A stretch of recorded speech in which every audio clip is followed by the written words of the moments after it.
बहुत स्वागत। आप देख रहे हैं कहानी कुर्सी की। मैं सौरभ आपके साथ। चारों मेहमान हमारे साथ हैं, विनोद अग्निहोत्री जी, हर्षवर्धन त्रिपाठी जी, अवधेश कुमार जी, रोहन दुआ। और आइए बात करते हैं राहुल गांधी की। राहुल गांधी मुंबई गए हैं आज वो धारावी जाएंगे और धारावी में जाकर वहां लोगों से मुलाकात करेंगे जो वो जिन उद्योगों में लगे हुए, खासतौर पर वहां पर चमड़े का काम, कपड़े का काम ही ज्यादा होता है, तो वहां उन लोगों से वो मिलेंगे। लेकिन धारावी जाना यूं ही नहीं है उनका। धारावी में अडानी का एक बड़ा प्रोजेक्ट वहां चल रहा है। दरअसल धारावी की पूरी जमीन जो है दुनिया का एशिया का सबसे बड़ा स्लम कहते थे, मुझे तो लगता है शायद दुनिया का ही ना हो गया हो। 6 से 10 लाख के करीब, क्योंकि ये अनवेरीफाइड है इसीलिए इतना मार्जिन, 6 से 10 लाख लोग इसके अंदर रहते हैं। और अडानी के साथ मिलकर जो महाराष्ट्र की सरकार इस पूरे एरिया को रीडेवलप कर रही है, बहुत बड़ा प्रोजेक्ट है ये। और उसमें जो उनका लक्ष्य है वो ये कि यहाँ रहने वाले वेरीफाइड लोगों का जो पूरा पहले से रह रहे हैं, उसमें कुछ कट ऑफ डेट है, उन लोगों को यहीं पर इसी जमीन पर घर बना करके दिए जाएंगे, टावर बनाए जाएंगे, रेजिडेंशियल टावर, और उनको वहां पर घर बना के दिए जाएंगे। बाकी लोग जो पात्र नहीं होंगे उनको कहीं और सेटल किया जाएगा। उसका वो काम भी सरकार और अडानी मिलकर करेंगे, जो कंपनी अडानी की इसमें लगी हुई है।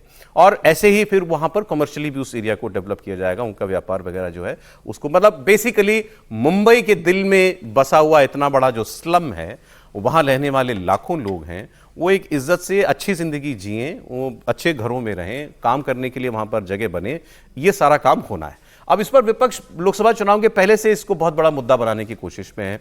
इसमें खास तौर पर उद्धव ठाकरे की पार्टी, आदित्य ठाकरे और कांग्रेस खुद, ये इसमें फ्रंट लाइन में है मोदी सरकार के खिलाफ। और ये यहाँ तक वादा किया गया था कि उद्धव ठाकरे ने तो कहा था कि हम अगर पावर में आए, पिछले साल इलेक्शन हुए महाराष्ट्र में, तो एक स्क्रैप कर देंगे, हमें प्रोजेक्ट पूरी तरीके से बंद कर देंगे। लेकिन बड़ा एम्बिशियस प्रोजेक्ट है, अगर ये होता है तो मुंबई की स्काईलाइन भी बदलेगी और लाखों लोगों की जिंदगी भी बदलेगी। अब राहुल गांधी आज यहाँ जाएंगे, कुछ बातचीत उनकी लोगों से होती है तो उस पर हम लोग आगे चर्चा कर सकते हैं। लेकिन ये प्रोजेक्ट क्यों जरूरी है और क्या वाकई जो इस सोचा गया है इस प्रोजेक्ट के तहत भविष्य, क्या वहां पहुंचा जा पाएगा? हर्षवर्धन जी, देखिए क्यों जरूरी है, तो इसका एक लाइन में जवाब है कि इस देश में अच्छी तरह से रहने का अधिकार सिर्फ अंबानियों, अडानियों और राहुल गांधियों का नहीं, सबको अच्छे से रहने का अधिकार है। राहुल गांधी तो मजे से रहें, उनके लिए पिकनिक स्पॉट हो, और यहां के लोग किस तरह से रहते हैं मैं उसको इसलिए बताता हूं क्योंकि ये मुंबई में सबसे बड़ी चमड़े के काम की, वहां आप जाएंगे तो धारावी है, उसके बीच की से जो सड़क निकलती है, जो बीच में याद था, ध्यान में होगा, एक मस्जिद का विवाद था जो वहां की कांग्रेस के नेता लग गई थी, तो सड़क के उस पार पूरी मार्केट है जहां आपको शानदार चमड़े के सामान, जैकेट है, पर्स है, लेदर का पूरा इंडस्ट्री चलती है। लेकिन अंदर क्या क्या है, ये जो घर आपको दिख रहे हैं ना, इनमें से किसी के पास शौचालय नहीं है। इन गलियों में अगर 2 लोग आमने सामने से आ रहे हैं तो कंधे लड़ते हैं।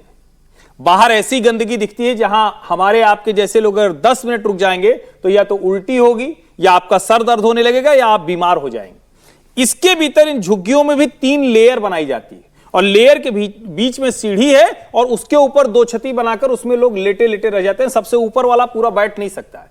यह है धारावी। और इतने वर्षों में हमारे देश की सरकारें लोगों को सामान्य सुविधा नहीं दे पाई। आप बंबई हवाई अड्डे पर उतरते हैं तो सबसे पहले झुग्गी दिखती है, उड़ते हैं तो सबसे पहले झुग्गी दिखती है। यानी हमारे चेहरे को ऐसा गंदा कुरूप कर दिया है। और आज जब वो अडानी इसको बनाने जा रहा है, और फिर कह रहा हूं, अडानी को ऐसा थोड़ी ना कि अडानी को ही बनाना था, कोई अडानी के ऊपर ऑब्लिगेशन थोड़ी ना था, लेकिन इसके पहले कई और ठेके होकर रद्द हो गए क्योंकि ये सामान्य काम नहीं जो होने जा रहा है। इसलिए फिर मैं दोहरा रहा हूं, इस देश में सिर्फ अडानियों, अंबानियों और राहुल गांधियों को अच्छे से जीने का हक नहीं है। धारावी में रहने वाले, झुग्गी में रहने वाले हर एक अच्छा डेटा है, आपने भी जो बताया ना कि कैसे रहते हैं वहां पर लोग, तो उससे ही जुड़ा हुआ है। धारावी लगभग 6600 एकड़ क्षेत्र में फैला हुआ ये पूरी बस्ती है, और पूरी मुंबई की औसतन प्रति वर्ग किलोमीटर जनसंख्या घनत्व, पॉपुलेशन डेंसिटी अगर पर स्क्वायर किलोमीटर देखें तो मुंबई की है 23,000 लोगों की। 23,000 लोग पर स्क्वायर किलोमीटर रहते हैं। धारावी में ये है 2.2 लाख लोग। बिल्कुल ठीक है। कहां 23,000 और कहां 2.2 लाख लोग प्रति स्क्वायर किलोमीटर, तो आप सोच ही सकते हैं कि वो कैसे रहते होंगे। इसमें थोड़ा सा और जोड़िए सौरभ जी संदर्भ के लिए जी, कि मुंबई देश का पहला और सबसे तेजी से मल्टी स्टोरी बनने वाला शहर, तो उसमें वो जनसंख्या घनत्व है। यहां कोई मल्टी स्टोरी बन ही नहीं सकती क्योंकि झुग्गी है। तो जरा आप सोचिए, यानी एक कमरे में ऐसे लेटते होंगे। कई बार वहां मजाक में, हम मुंबई जब रहे तो एक ने कहा कि यहां सीधे कमरे में नहीं लेटते हैं, तिरछे लेटते हैं क्योंकि ज्यादा लोग आ जाते हैं। तो ये है, ये धारावी है, ऐसे जीवन चलता है। अच्छा, प्रोजेक्ट के लिए अडानी ग्रुप ने लगभग 5,000 करोड़ रुपए की बोली लगाई थी और टेंडर जीता था। 1999 में सबसे पहले बीजेपी और शिवसेना की गठबंधन की सरकार ने इसको रीडेवलप करने का प्रस्ताव रखा था। 2003-4 में सरकार धारावी का रीडेवलपमेंट प्लान लेकर के आई। कुल प्रोजेक्ट कॉस्ट 20,000 करोड़ रुपए और 17 साल लगेंगे इसको पूरी तरीके से कंप्लीट होने में, और यहां रहने वाले लोगों को 7 साल में पक्के घरों में बसाने का टारगेट है। इस प्रोजेक्ट में 1 करोड़ वर्ग फीट से ज्यादा की जमीन पर काम होना है। तो इतना बड़ा ये काम है, लेकिन जो इसका क्रिटिसिज्म है वो ये कि एक तो अडानी को दे दिया, अडानी को दे दिया। तो अब नॉर्मल हो गया हमारे यहां पर कि अडानी तो कमाएगा 1.5 लाख करोड़ रुपया इस प्रोजेक्ट से, और जो यहां पर 6-8 लाख लोग जितने रहते हैं उनमें से केवल 70,000 लोगों को यहीं पर घर बना करके दिया जाएगा, बाकी सबको बेदखल कर दिया जाएगा। सर, ऐसा है कि जब चुनाव प्रचार का एक दिन बाकी था तो राहुल जी मुंबई गए थे। बिल्कुल ठीक। आप लोग को याद होगा, एक संदूक उन्होंने खोला और उस पिटारे से वही पेपर निकला, अडानी और धारावी, उसी पर उन्होंने पूरा लगा कि इसी से हम चुनाव जीत जाएंगे। मैं इस प्रोजेक्ट पर आने के पहले अब राहुल गांधी की राजनीति देखिए।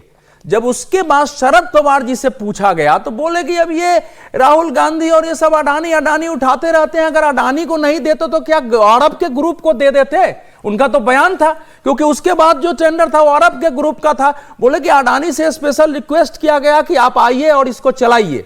तो राहुल गांधी को लगता है ऐसा उन्होंने तो ये कहा था कि अडानी ने मना कर दिया था। हम मना कर दिया था, हमने कहा नहीं तुम लो ये प्रोजेक्ट, इसलिए अडानी ने पहले मना कर दिया था और तब हमने कहा है। तो पहले पॉलिटिक्स राहुल गांधी का देखिए कि जिसके आधार पर महाराष्ट्र की पॉलिटिक्स में वहां के सबसे सीनियर राजनेता ने इसका एक विरोध कर दिया, उसको वो लेके पड़े। अब सेकंड बात पर आते हैं। देखिए वहां जो हम लोगों के पास आंकड़े हैं, 58,000 करीब परिवार है और 12,000 के प्लस सरकारी आंकड़ों में वहां कमर्शियल कॉम्प्लेक्स, उसमें छोटे छोटे दुकानें भी हो सकती है, 12,000 के आसपास है। बाकी आंकड़े आपने बता दिए हैं। ये जो 17 साल का प्रोजेक्ट है, लेकिन घर इसमें 7 वर्ष के अंदर ही देना है। 7 साल में देना, 7 वर्ष में ही देना है। और जो लोग 1 जनवरी 2000 के पहले बसे गए हैं उनके साथ कोई कंडीशन नहीं है, उनको सीधे बनेगा और घर मिल जाएगा। 1 जनवरी 2000 से 1 जनवरी 2011 तक जो लोग आए हैं उनको 350 वर्ग फीट मिलेगा, उनको 2.5 लाख रुपया देना पड़ेगा। कहीं बाहर मिलेगा ना, बाहर मिलेगा। 2011 से 2022 तक जो आए हैं उनको 300 वर्ग फीट का अलग बाहर। 2000 से पहले वालों को नो कंडीशन यही मकान मिलेगा। 2000 से 2011 वालों को कुछ कॉस्ट देना होगा, लेकिन यही मकान 2.5 लाख 350 वर्ग। और 2011 के बाद वालों से को बाहर मकान नहीं, 22 तक की, 22 के बाद वालों को नहीं मिलेगा। तो ये एक पूरा प्रोजेक्ट है, उसको पूरा एक डेवलप आपने जानकारी दी। और अंग्रेजों तस्वीर जरा मैं दिखा दूं। दूसरी तस्वीर एक आई थी, क्योंकि अडानी जी की बात चल रही थी, तो अडानी कल थे कानपुर में। तो कानपुर में ये तस्वीर जो है, गोली चला रहे थे वो, ये भी समझना चाहिए, क्योंकि तस्वीर आई तो हम लोग इस बहाने बात कर ले रहे, नहीं तो बहुत सी अच्छी चीजें भी छूट जाती हैं। ये डिफेंस एरोस्पेस यूनिट है वहां का। डिफेंस कॉरिडोर जो यूपी में बनाने की परिकल्पना थी, उसके तहत अडानी ग्रुप ने यहां पर एक डिफेंस एरोस्पेस यूनिट लगाया है, और ऑटोमेटिक बुलेट प्लांट है यहां पर जहां अडानी गए। शूटिंग रेंज है, वहां पर जाकर उन्होंने LMG चलाई है, फायर की है, हाथ में पिस्टल लेकर के भी आपने देखा, और आर्म्स प्रोडक्शन की पूरी जानकारी ली है। और कानपुर में साढ़ एक जगह है, वहां डिफेंस कॉरिडोर की पहली यूनिट ने काम शुरू कर दिया है। मतलब ये वर्किंग है यूनिट ये। और अडानी डिफेंस ग्रुप ने तैयार किया है 250 एकड़ में इस फैक्ट्री में शॉर्ट रेंज हथियार, कम रेंज की मिसाइल, हल्के एयरक्राफ्ट, तोप के गोले, AK-47 कार्बाइन और स्नाइपर राइफल्स जैसे हथियारों का प्रोडक्शन होगा। यहां 1 साल में 15 करोड़ कारतूस बन चुके हैं, ऑलरेडी प्रोडक्शन में है। तोप, machine gun, pistol, revolver, grenade, rocket, mortar bomb, ये सब यहां पर बनाए जाते हैं। और 40 MMRP grenade rounds, 40 mm low velocity HE grenade, सब प्रकार के MM के रॉकेट्स और सभी प्रकार के MM के मोर्टार। मैं पढ़ इसलिए रहा हूं क्योंकि अच्छी जानकारी है, और कानपुर से है सर, तो कानपुर में तो सर देखिए कानपुर जो है गोली की फैक्ट्री लग गई है, गोली की। कानपुर कोई नई बात नहीं है। कानपुर में ऑर्डिनेंस का बहुत पुराना सेंटर है, अंग्रेजों के जमाने का, डिफेंस इक्विपमेंट का। छोटी पिस्टल, स्मॉल आर्म्स फैक्ट्री है। याद मुझे इसलिए क्योंकि प्रियंका गांधी ने एक बार, मुझे याद है, पूछा था एक पब्लिक रैली में, उन्होंने कहा था कि ये अडानी अंबानी बनाते क्या हैं, आपको किसी को मालूम है? ये क्या मैन्युफैक्चर करते हैं? पहले टाटा था तो सब कुछ बनाता था, बिरला बनाता तो था, अगर प्रियंका क्या गा- मैन्युफैक्चर करते वो तो हैं? प्रियंका गांधी को अपने सलाहकारों को से पूछना चाहिए और समझना चाहिए कि किसी भी उद्योगपति के बारे में बोलने से पहले पूरी जानकारी करनी चाहिए कि उनका क्या बिजनेस है, क्या बनाते हैं, क्या आयात करते हैं, क्या निर्यात करते हैं, ये पूरा होमवर्क करना चाहिए उनको। तो उस पर मैं क्या बोलूँ, मैं तो अपने कानपुर की बात करूँगा जिसके बारे में। तो कानपुर में ऑर्डिनेंस का पुराना बेस रहा है, बहुत बड़ा एरिया है। कानपुर में मुख्य रूप से 3 ही उद्योग थे, कपड़ा, ऑर्डिनेंस और चमड़ा, टेनरी, ये टेनरीज का, ये 3 बड़े उद्योग थे। टेक्सटाइल पॉलिसी ने कपड़े उद्योग को लगभग खत्म कर दिया, धीरे धीरे वो कपड़ा मिलें सारी बंद हो गई। टेनरीज चलती रही, अभी भी चल रही हैं, काफ़ी ट्रांसफर भी हुई, गंगा के प्रदूषण को लेकर के उसको काफ़ी इशू था। ऑर्डिनेंस चूंकि पब्लिक सेक्टर में था पूरा, तो एक लंबे समय तक चलता रहा, लेकिन धीरे धीरे जो पब्लिक सेक्टर की हालत पूरे देश में हुई वो उसमें भी हुई, और इसीलिए फिर वो बोर्ड बनाया गया जो उनको करके और उसको प्राइवेटाइज करने का एक पहल सरकार ने की है। बहुत अच्छी बात है अगर कानपुर में इस तरह का उद्योग अडानी लगा रहे हैं डिफेंस सेक्टर के तहत, तो निश्चित रूप से हमारे मित्र हर्षवर्धन, अनुजवत मित्र हर्षवर्धन जी के शब्दों में कानपुर जिंदा हो जाएगा।